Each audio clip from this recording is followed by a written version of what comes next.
हमने सांप्रदायिक civil code में 75 साल बिताए, अब सेक्युलर कोड की तरफ चलें।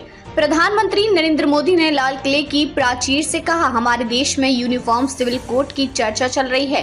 देश की सुप्रीम कोर्ट भी हमें यूनिफॉर्म सिविल कोड के लिए कह रही है और देश के संविधान निर्माताओं का भी ये सपना था, जो कानून धर्म के आधार पर देश को बांटते हैं, जो ऊंच नीच का कारण बनते हैं। वैसे कानूनों के लिए देश में कोई जगह नहीं हो सकती।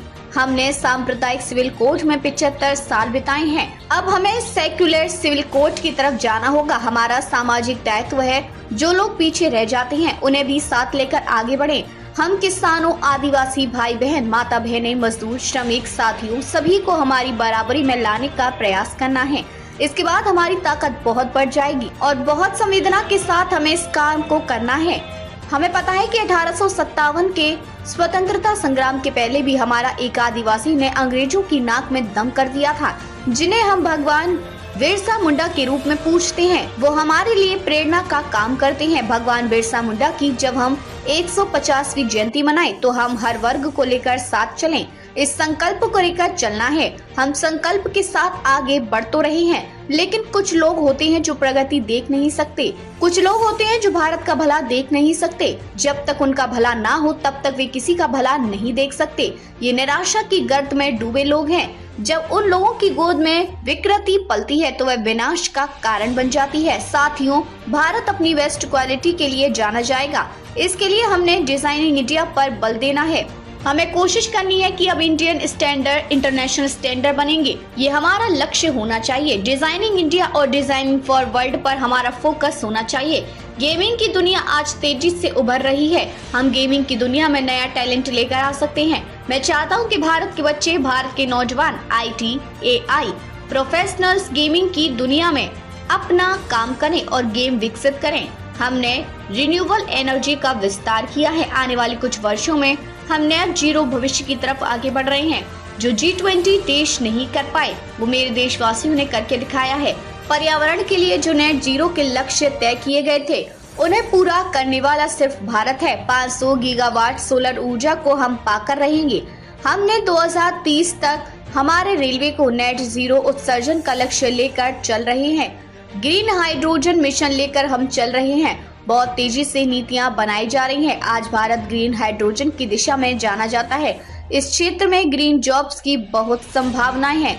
लाल किला परिसर में होने वाले स्वतंत्रता दिवस पर इस बार 11 श्रेणियों के तहत 18,000 मेहमान आकर्षण का केंद्र होंगे। खास बात यह है कि इनमें से 6,000 खास मेहमान महिला, किसान, युवा और गरीब वर्ग के होंगे। अटल इनोवेशन मिशन और PM श्री प्रधानमंत्री स्कूल फॉर राइजिंग इंडिया योजना से लाभान्वित छात्र तथा मेरी माटी मेरा देश के तहत मेरा युवा भारत और राष्ट्रीय सेवा योजना के स्वयं सेवक भी कार्यक्रम में भाग लेंगे। अतिथियों में जनजातीय कारीगर, वन धन विकास सदस्य और राष्ट्रीय अनुसूचित जनजाति वित्त एवं विकास निगम द्वारा वित्तीय पोषित जनजाति उद्यमी तथा प्रधानमंत्री किसान सम्मान निधि, प्रधानमंत्री फसल बीमा योजना के लाभार्थी और किसान उत्पादक संगठनों के प्रतिनिधि भी शामिल होंगे।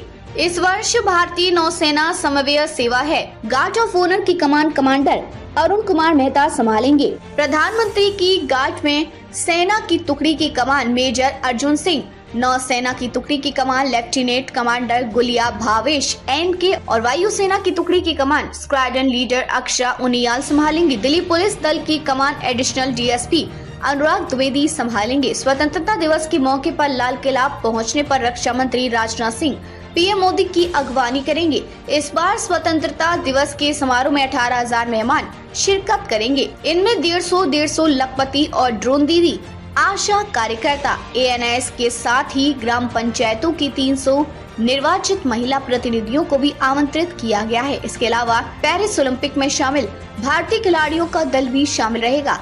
भारत आज अपना 78वां स्वतंत्रता दिवस मना रहा है। इस मौके पर प्रधानमंत्री नरेंद्र मोदी लगातार 11वीं बार लाल किले पर आज तिरंगा फहराएंगे। इस दौरान वे लाल किले की प्राचीर से देश को संबोधित भी करेंगे। इस साल स्वतंत्रता दिवस की थीम विकसित भारत 2047 है। स्वतंत्रता दिवस के जश्न के मौके पर कोई अनहोनी न होने पाए, इसलिए राजधानी दिल्ली सहित पूरे देश में सुरक्षा व्यवस्था सख्त कर दी गई है।